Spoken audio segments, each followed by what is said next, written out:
Alors aujourd'hui nous allons parler des statistiques, surtout en mathématiques. Alors nous allons commencer par quelque chose de simple, nous allons tout de suite rentrer dans le vif du sujet. Nous allons parler du point moyen d'une série qu'on note G. G est le point moyen d'une série qui, par exemple, il faut imaginer dans votre tête un axe comme ceci, avec une droite, ou plus simplement appelé, mieux appelé même, nuage de points. Comme ceci. Ici, nous avons un nuage de points à peu près aligné, ou en tout cas, on croit qu'elle est alignée. G va être le point moyen, donc va se situer à peu près au milieu de tout. Donc imaginons un petit peu près là. La droite moyenne de ce nuage de points passe par l'abscisse de son équation et par le point G. Je vous expliquerai tout plus en détail ce qu'est l'abscisse, ce qu'est tout. Pour l'instant, on va se concentrer sur le point G et on verra les équations plus tard. Alors, je disais G. G est noté X bar, Y bar. Parce que c'est un point moyen, donc X bar, Y bar. Je vais vous expliquer, même si je pense que c'est un peu logique, comment on calcule ce X bar et Y bar. Donc voici, je vous ai montré les deux, enfin je vous ai donné plutôt les deux formules pour apprendre donc X bar et Y bar. Donc nous avons X1. Qu'est-ce que X1 ? X1 c'est le premier point de la série. Enfin le premier, je vais vous montrer un exemple, ce sera plus parlant pour vous. Ici, je vous ai fait un tableau qui pourrait tomber, donc une variable x, qui est souvent les années, mais ce n'est pas toujours le cas, et une variable y, xi, yi, voilà. Il va falloir remplacer là-dedans, donc là, je vais vous faire un exemple pour que vous puissiez remplacer grâce à ça dans cette formule, pour que vous puissiez mieux comprendre.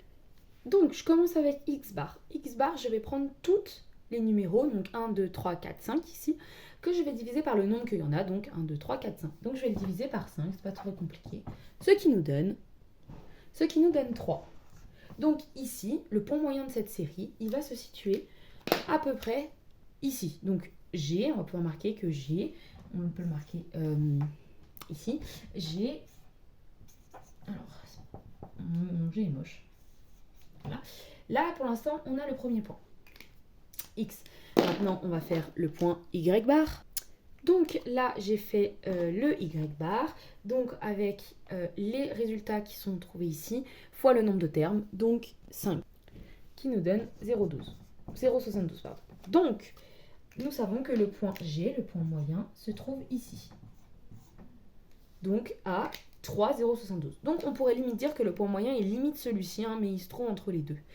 On sait donc, comme je vous ai expliqué tout à l'heure, que la droite, que je vais vous redessiner, donc nous savons que à peu près, donc le point G, on a dit qu'il était à peu près là, un tout petit peu en dessous du 3. Donc nous avons le point G. Nous savons donc que la droite qui va permettre, voilà, la droite d'équation, je ne sais plus exactement comment elle s'appelle cette droite, attendez, j'ai le mot sur le bout d'ajustement, merci. La droite d'ajustement va passer par ce point. Pour tracer une droite, il nous faut obligatoirement 2 points. Pour cela, on va avoir besoin de l'équation de la droite. Comment on la trouve cette équation de droite ? Alors, on peut soit la taper sur la calculatrice et elle va nous la donner toute faite, soit on peut la deviner et la comprendre quand nous avons un G1 et un G2. Comment on fait un G1 et un G2 ? Ça va être la droite, les points moyens de la première partie de la courbe à la deuxième partie de la courbe. Ça peut être un peu plus, plus juste. Alors, comment on fait ça ? Là, ça va pas, il nous en faudrait 6. Donc, je vais rajouter un 6e point. Voilà, j'ai rajouté un 6e point. Donc si vous voulez, on va avoir 2 G. Donc on va avoir un premier G qui va se situer peut-être par là. Donc là, nous allons avoir G1. Un deuxième G qui va peut-être se situer par là. Donc G2. Imaginons, voilà, nous avons G1, G2. Nous allons devoir leur donner un numéro à ces G1, G2. Parce qu'ils ont vous êtes au courant qu'ils ont un abscisse et une ordonnée. Donc nous allons imaginer pour l'exercice un G1 et un G2. Donc j'ai inventé totalement au hasard un G1 et un G2. Si jamais, je vais peut-être vous montrer quand même comment on fait sur une calculatrice, mais il me faudrait des statistiques, donc j'en ai pris des au pif, sachez-le, et je vais vite fait vous montrer comment on fait pour savoir comment on fait sur la calculatrice quand même. Alors ici, vous voyez bien que les variables est totalement au pif. Donc là, nous allons avoir la variable x et là, nous avons la variable y. Alors déjà, il y a plus de x que de y, donc ça va pas, déjà on supprime. Alors ici, nous allons voir déjà, donc là. Donc vous tombez là-dessus. Donc là, nous, on va s'intéresser à ça. Déjà, nous allons aller dans graphe, graphique 1. Donc là, vous pouvez voir le graphique. Donc vous pouvez voir que par exemple, ce point-là n'est pas très bien aligné. C'est pas ouf, hein. Donc déjà, un point en moins. Voilà. Ensuite, nous allons aller dans calque, dans invariable. Et ici, vous avez quoi? Vous avez le x bar. Donc vous avez le point moyen G. Et normalement, vous devez avoir le y bar quelque part. Il est encore en dessous le y bar. Vous avez donc le A. Là, voilà. Et ensuite, pour trouver l'équation de la droite, comme je vous avais dit, vous allez dans calque, donc dans F2. Vous allez après dans réglage, donc F3. Vous allez dans X et AX plus B. Vous allez avoir le A. Donc là, on sait que de sa droite, donc le A est égal à ça, le B est égal à ça, de ce que j'ai de la droite qu'on a vu tout à l'heure. Donc ça vous donne l'équation. Donc l'équation de la droite, ce serait 5,5 fois 10 puissance moins 5, x plus 1,22. Voilà, on repasse à l'exercice. Si nous n'avons pas la calculatrice ou s'il nous demande de le calculer, de le démontrer, il va falloir qu'on le démontre grâce au G1 et au G2. Déjà, nous allons calculer donc les coordonnées si on mélangeait G1 et G2. Alors, cette formule, vous devez la connaître absolument. Elle est connue, reconnue. C'est vraiment une formule très importante. Cette formule va nous permettre de calculer le petit a. Donc, nous allons remplacer avec les numéros qu'on a. Donc voilà, je les réécris et donc j'obtiens ceci. Et donc je vais calculer sur ma calculatrice combien j'obtiens. Et j'obtiens donc 0, 8, 3 et 3 à peu près. Nous avons donc notre A qui vaut ceci. Voilà. Donc, comme je l'ai dit tout à l'heure, nous avons le A. Il nous manque quoi? Alors là, on va chercher le B. Donc il nous manque le B. On sait que ce qu'on cherche est de la forme y est égal à x plus b. Il nous manque le b parce qu'on a le a. Ce qu'on va faire, c'est qu'on va utiliser un point, vu que le point fait partie de la droite. Donc, ici, nous allons prendre le G2 par exemple. Le G2, ici, le petit 8 que vous voyez ici, ça, on est d'accord que dans la règle de base, G est égal x, y. Donc le premier, là, ça va être notre x, et ici, ça va être notre y. Donc, en gros, nous allons remplacer par ce qu'on sait, c'est-à-dire y12 est égal à A, 0,8, 33, fois x, fois 8, plus b. Et là, nous faisons une simple équation pour trouver le petit b. Donc, je l'ai mis pour que ce soit plus facile pour vous.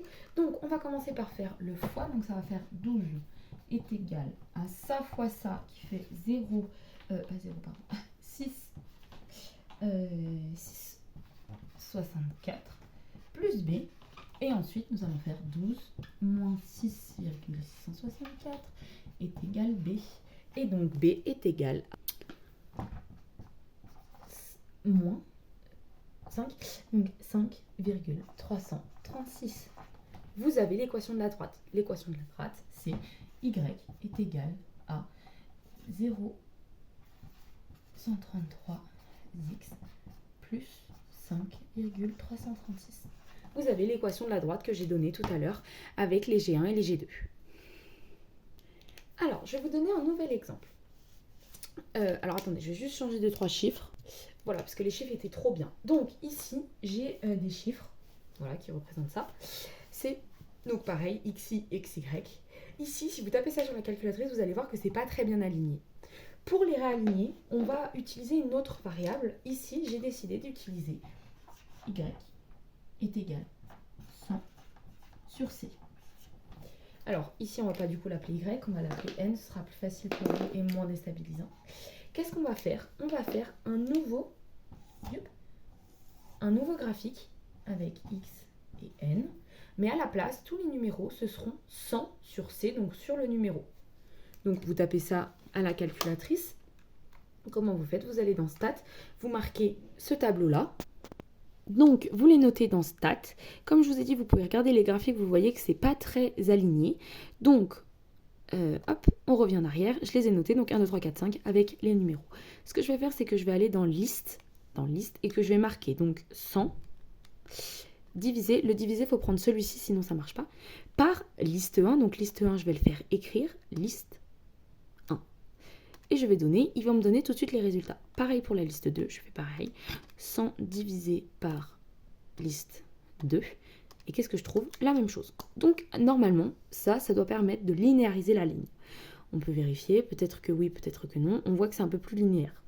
Vous voyez peut-être pas bien, mais moi, à part celui-ci, c'est vraiment ligne. C'est vraiment linéaire. Donc on va faire ça et on va du coup faire le nouveau tableau. Donc j'ai réécrit exactement le tableau qui était écrit là-dessus, comme je vous l'ai dit tout à l'heure. Si vous trouvez que la ligne n'est pas très linéaire, ce que j'ai remarqué aussi, c'est parce que les résultats que j'ai pris sont totalement inventés. Donc c'est normal que ça ne marche pas exactement comme un vrai exercice qui serait réfléchi. C'est totalement logique. Alors pour continuer l'exercice, il nous faut donc ça, et il nous faut la droite, l'équation de la droite. L'équation de la droite, je le rappelle, moi je l'ai fait via la calculatrice vu que tout était fait, donc je vais prendre le A et B que je vais réécrire. Donc j'ai réécrit le Y qui nous intéresse, donc c'est la formule que j'ai donnée au début, et le Y que j'ai pris sur la calculatrice, qui est la droite d'équation du coup. Ce qu'on pourrait vous demander à ce moment-là, c'est d'exprimer le C qui est là en fonction du X qui est là. Alors souvent dans les exercices, ce sera T pour un temps, mais voilà. Ce qu'on va faire, c'est qu'on va enlever les Y et on va y mettre comme si c'était égal. Ce qui est vrai parce que Y et Y, c'est la même lettre, donc c'est... Voilà, donc je l'ai réécrit, donc en enlevant les Y, ça c'est égal à ça. Pour ceux qui ont vu ma vidéo sur la fonction inverse, j'ai expliqué tout à l'heure que quand il y a le nombre qui nous intéresse qui est en dessous, la seule façon d'enlever la fonction inverse, c'est de retourner tout. Donc je vais faire exactement pareil pour ceux qui ont vu la fonction inverse tout à l'heure. Je vais pour les yeux rajouter ce petit 1 qui sert à rien. Mais pour l'exercice, alors je répète, ça vous n'êtes surtout pas obligé de le mettre, c'est juste que là je le mets pour que vous puissiez comprendre. Comment je vais faire? Je vais tout inverser du coup. Donc je vais dire que C apparaît en haut du 100, et donc c'est égal à 1 sur 0,49 x plus 2, 87. Donc à ce moment-là, on n'a toujours pas le C qui est seul, mais on va réussir à le rendre seul par la façon de faire monter le 100. Donc je vous fais une flèche. Hop. Je vous explique pourquoi on peut faire monter le 100, parce que ça va être là l'histoire d'un produit en croix. Donc là, nous allons faire monter le 100 et nous allons pouvoir avoir le résultat de C. Donc là, on a le résultat. Le 10, le 100, pardon, est monté comme je vous ai mis sur la flèche. Donc le C redescend, il est tout seul. On a bien exprimé C en fonction de X qui est là. Maintenant, je ne sais pas, il vous demande, je ne sais pas, c'était par exemple l'exercice, j'ai pas d'exercice précis, mais ça aurait pu être, je ne sais pas, au bout de combien d'années, je ne sais pas, il y a plus d'ours ou je ne sais pas. Et ben, imaginons, au bout de 40 ans, vous rajoutez le X, vous le remplacez par 40. Voilà, là, vous avez donc l'équation finale. Normalement, les statistiques, voilà, c'est la base à savoir. Il n'y a pas grand-chose d'autre à savoir. Donc, j'espère que c'est bon pour vous, que vous aviez bien compris. Et voilà, j'espère que c'est tout bon.